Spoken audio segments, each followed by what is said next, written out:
Então, para a gente começar a entender essa dinâmica das doenças emergentes e reemergentes, nós temos que levar em consideração a transição epidemiológica.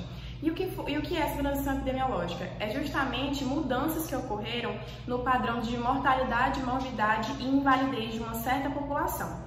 Então, o que foi observado? Antes do século XX, o que prevaleciam eram doenças infecciosas, que era a idade das vastas epidemias, e isso acabou gerando altas taxas de mortalidade e baixa expectativa de vida.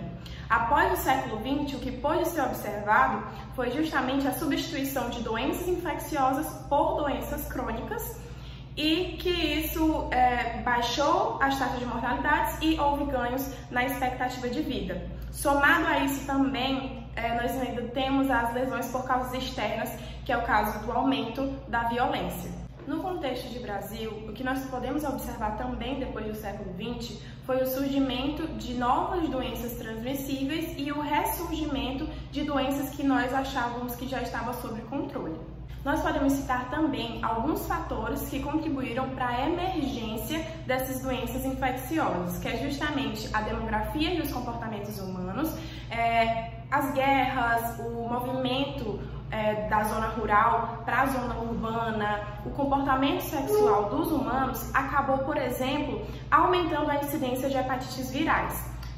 Outro fator que nós podemos citar é o comércio e as viagens internacionais, justamente por conta desse movimento internacional de pessoas e produtos que pode, por exemplo, ter disseminado os mosquitos vetores. Outro fator também é a adaptação e mudança dos agentes, como, por exemplo, a evolução dos micro-organismos e o desenvolvimento de resistências pelo uso inadequado de fármacos, por exemplo. Agora, nós vamos falar sobre a doença de Chagas, que de uma endemia predominantemente rural, depois dessa migração dos lavradores da zona rural para a zona urbana, acabou também se tornando uma endemia urbana.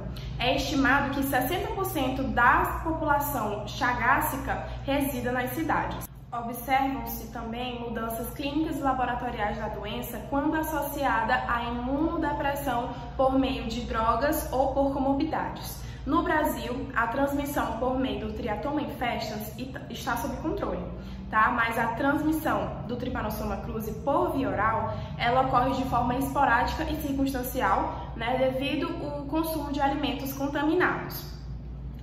Microepidemias são relatadas em várias regiões, mas quando nós falamos de Brasil, as maiores incidências estão na região amazônica e na região nordeste. Então, considera-se o risco de 12 a 25% de transmissão da doença pós-transfusional de uma unidade de sangue contaminada.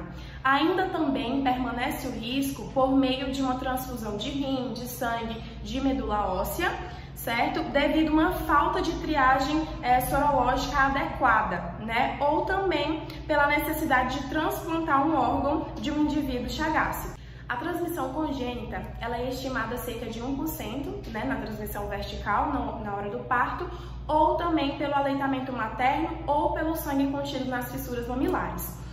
Os acidentes de laboratório perfurocortantes ou a contaminação de mucosas com material altamente infectante ou procedente de pacientes com reativação de doença de Chagas constituem outra preocupação quanto à infecção chagásica. A reativação da doença de Chagas em infectados pelo vírus da imunodeficiência humana caracteriza-se pelo desenvolvimento da meningicoencefalite, geralmente grave e com elevada letalidade. Agora, nós vamos falar sobre a doença malária, que é uma doença tipicamente reemergente. E há 40 anos houve uma campanha para erradicá-la, certo? E houve uma intensa redução da sua incidência anual. A introdução de inseticidas e o aumento ao acesso de antimaláricos sintéticos eliminaram a malária de diversas regiões. Foi praticamente erradicada no litoral e em vastas áreas do Sudeste, do Sul e do Nordeste brasileiro.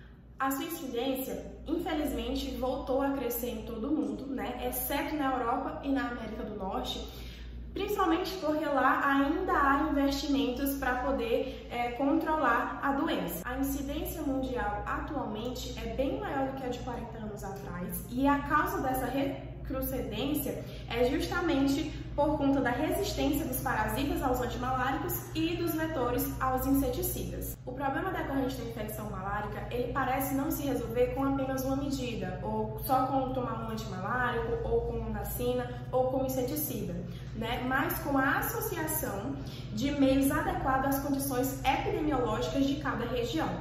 O principal agente é o protozoário Plasmodium vivax, que ele não tem resistência a drogas, e o principal vetor é o mosquito prego, que é o Anopheles darlingii. A malária apresenta ciclos sazonais, né? O que é isso? Ela tem um aumento dos seus casos com o fim da chuva e o início da seca, justamente porque há a formação de criadouros secundários na baixa das águas. Os principais focos delas se dá por meio da agricultura, da mineração e nas periferias das cidades. Isso é consequência devido à deteriorização, né, das estruturas urbanas e também essa migração da zona rural para a zona urbana. A endemia ainda permanece nas zonas ribeirinhas e entre os índios.